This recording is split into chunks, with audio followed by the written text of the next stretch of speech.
In this tutorial, we'll have a look at using the Rhino record keeping features. That's where we can create invoices in Rhino and also track your expenses. And we'll use this information to automatically populate your VAT submission. If you've got invoices entered into the system and expenses, all you do is you click on the MTD VAT menu.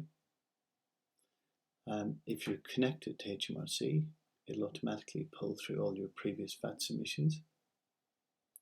And to submit your VAT return, all you've got to do is click on Make Submission, and Rhino will go through all of your invoices and your expenses, and it'll automatically populate the 9-box form for you.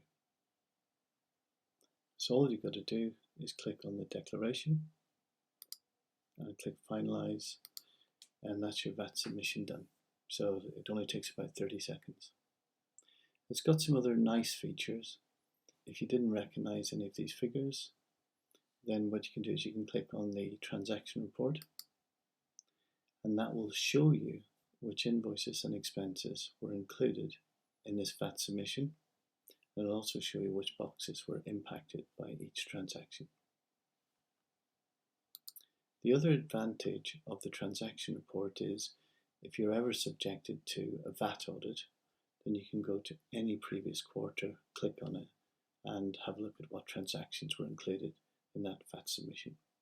So if you're using the record keeping features in Rhino, then it takes about 30 seconds to submit your VAT return.